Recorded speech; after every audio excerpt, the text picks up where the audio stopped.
Na yarda kuma na aminta karya ba ta zani, na riga na tantance dan nasara aisa ce. Wanda ya so ka bi shi ka so shi dan tushiya mafarin shuka ce.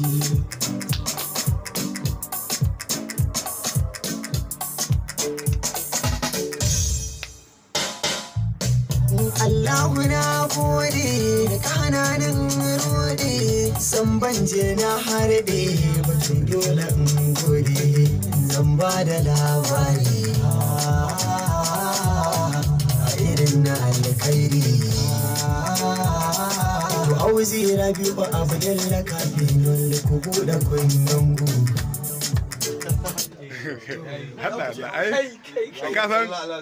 Ka san haka kurin na ji kana waka sai yanzu ina sha'awar Maltina ba da 4,000 a karɓa mun katan biyu.